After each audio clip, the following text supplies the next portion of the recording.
Hello everyone. Actually, I was scrolling Instagram right now and I received a text from Aditya, and he was basically asking some questions regarding NEET preparation. And in between, he asked this question. I'll put a screenshot over here. उन्होंने कहा कि भाई he was scoring 600 in his regular test and he wanted to score 700 in NEET. तो वो मुझसे पूछ रहा था कि what should he do to improve to 675 680 in his mock also, so that he'll feel confident that he is going to get 700 easily in NEET exam. इस वाले topic के ऊपर, इस चीज़ के ऊपर मुझे रियलाइजेशन हुआ कि मुझे बहुत सारे लोगों से बात करनी है और मैं अपने सब्सक्राइबर्स से इसके ऊपर बात करना चाहता हूँ। देखो यार, यहाँ पे दो चीज़ें हैं, बहुत ही शॉर्ट एंड प्रैक्टिकल वीडियो है, सुनना एक बार। मैं यहाँ पे आपको एक बेस्ट एग्जांपल देता हूँ। मेरी है और मेरे दोनों बहुत क्लोज फ्रेंड की है, मतलब एलन में मेरे दो सबसे क्लोज फ्रेंड की हैं, मयंक और उमंग। ठीक है, तो Mayank was getting 550 to 570 marks in mock test from starting of the year to end of the year. मुझे याद है उसका एक कोट, मैं उसका एक लाइन मैं कोट करूँगा। ही सेड कि भाई मैंने जीवन में कभी 600 टच नहीं किया, my highest ever marks was 596 and he ended up scoring 650 marks in NEET 24. My average scores were 615 to 620. I ended up scoring 675 marks in NEET. Umang used to score 630 635 marks in regular Allen test and he ended up scoring 673 marks in NEET. Conclusion कि आप अपने mock test के score से significantly ज़्यादा score करते हो। मतलब कई लोग तो 100 नंबर ज़्यादा भी स्कोर कर सकते हैं अपने रेगुलर मॉक टेस्ट स्कोर से नीट में। It depends.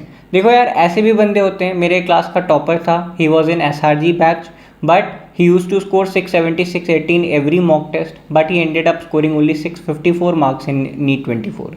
मैं उसको डिग्रेड नहीं कर रहा, आपके दिन की बात होती है, but all I want to say कि आपके दिन के ऊपर डिपेंड करता है। आप प्रिपरेशन एक लेवल तक ही कर सकते हो, एक लेवल होता है। अगर उसके बाद आपका दिन अच्छा है तो 650 भी आ सकती है, दिन खराब है तो वही आपके 600 भी रह जाएंगे, दिन बहुत अच्छा है तो आपका 680 भी हो जाएगा। तो इन शॉर्ट, आप कॉन्फिडेंस अपने मॉक टेस्ट के मार्क्स से मत रखो। अगर आपके मॉक में 550 आ रहा है, इसका मतलब ये नहीं है कि आपके नीट में भी 550 आने वाले हैं। हो सकता है आपके 680 700 नंबर भी आ जाए। तो प्लीज़ अपना कॉन्फिडेंस अपने मॉक के स्कोर से डिसाइड मत करो। Second important thing, I am very happy that Aditya is willing to improve his scores. देखो, बहुत क्लियर बात बताता हूँ। मयंक के 650 इसलिए नहीं आए कि उसके मॉक में 550 आ रहे थे। मयंक के 650 इसलिए आए क्योंकि वो 550 से संतुष्ट नहीं था।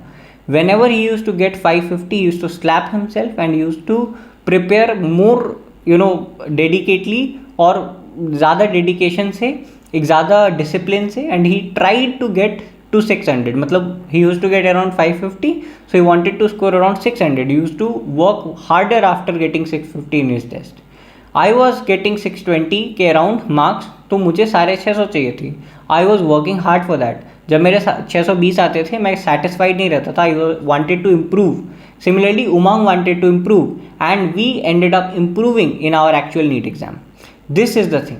पहला lesson, that you don't have to decide, you don't have to let your mock decide your confidence, ठीक है। But second thing, you have to improve. You have to always think about improving your marks in every test that you are giving. No matter आप 400 पे हो, 400 पे हो तो 450 M करो। हर test में इम्प्रूव करने की कोशिश करो। 450 पे हो तो 500 एम करने की कोशिश करो। सिमिलरली अगर आप 700 पे भी हो तो ट्राई गेटिंग 720, ठीक है। बट मॉक टेस्ट के मार्क्स से बहुत ज़्यादा फर्क नहीं पड़ता। मैंने बहुत लोगों को देखा है जिनके 680 690 तक भी जा रहे थे, but eventually they fell to 630 marks in NEET. ये आप कोरा पे जाओगे तो आपको ऐसे बहुत सारे लोग मिलेंगे जिनके टेस्ट में एक्चुअली 700 भी क्रॉस हो रहे थे फुल सिलेबस टेस्ट में, बट उनके मार्क्स 630 640 रह गए। तो it depends on that day. But आपकी जो प्रिपरेशन है वो हर टेस्ट के साथ इम्प्रूव होती जानी चाहिए। आप जितनी आर्ट्स पुट इन कर रहे हो, आप जितनी मेहनत कर रहे हो, वो हर टेस्ट के साथ बढ़ते जाना चाहिए। This is a simple short video for you. Subscribe for more. Bye bye for now. Bye bye.